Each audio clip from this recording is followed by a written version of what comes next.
नोकरीच्या शोधात असणाऱ्यांना एक प्रकारची मेगा भरती आता सुरू झालेली आहे। विशेष म्हणजे भरती प्रक्रियेसाठी सुरुवात झाली आहे। नोकरीच्या शोधात असणाऱ्यांनी अजिबात वेळ वाया न घालवता भरतीसाठी अर्ज करावा। थेट मुंबई महानगरपालिकेत नोकरी करण्याची संधी तुमच्याकडे आहे। नोकरीच्या शोधात असणाऱ्यांसाठी एक मोठी बातमी आहे। विशेष म्हणजे सरकारी नोकरी करणाऱ्यांची ही संधी असून थेट बृहन्मुंबई महानगरपालिका नोकरी करण्याची एक प्रकारची सुवर्ण संधीच आहे।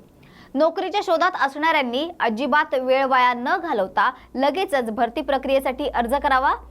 ही एक प्रकारची मेगा भरती किंवा बंपर भरतीची म्हणावी लागेल। या भरती प्रक्रियेसाठी आपल्याला फक्त आणि फक्त ऑनलाईन पद्धतीने अर्जही करावा लागणार आहे।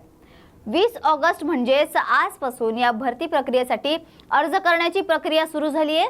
तर चला मग जाणून घेऊया या भरती प्रक्रियेबद्दल अधिक आणि अर्ज करण्याची सोपी प्रक्रिया। तर बृहन्मुंबई महानगरपालिकेकडून ही भरती प्रक्रिया सुरू आहे। या भरती प्रक्रियेतून 1846 पदे ही भरली जाणार आहेत। कार्यकारी सहाय्यक अर्थातच लिपिक पदांसाठी ही भरती सुरू आहे। या भरती प्रक्रियेसाठी वयाची आणि शिक्षणाची अटही लागू करण्यात आली आहे। भरतीसाठी अर्ज करण्याची शेवटची तारीख आहे 9 सप्टेंबर 2024।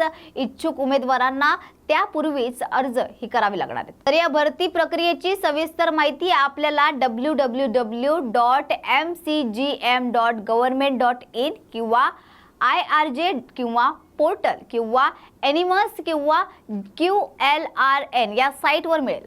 या साईटवर जाऊन आपल्याला भरती प्रक्रियेसाठी अर्ज करावा लागेल।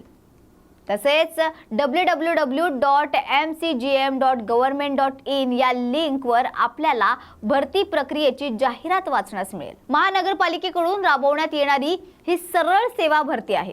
शासनाने ठरवून दिलेल्या आरक्षणानुसार ही भरती प्रक्रिया होईल। नोकरीच्या शोधात असणाऱ्यांसाठी ही खरोखरच मोठी संधी आहे। नोकरीचे ठिकाण मुंबईच असणार आहे। बाकी भरतीची इतर सर्व माहिती आपल्याला जाहिरातीमध्ये वाचण्यास मिळेल। तर भरती प्रक्रियेसाठी अर्ज करण्याच्या अगोदर उमेदवाराने अधिसूचना ही व्यवस्थित वाचून घ्यावी आणि मगच भरती प्रक्रियेसाठी अर्ज करावेत। या भरती प्रक्रियेसाठी सर्वात महत्त्वाची अट ही टायपिंगची आहे। भरती प्रक्रियेसाठी अर्ज करणाऱ्या उमेदवाराकडे टायपिंगचे प्रमाणपत्र असणे हे आवश्यक आहे। तर चला मग झटपट करा या भरती प्रक्रियेसाठी अर्ज।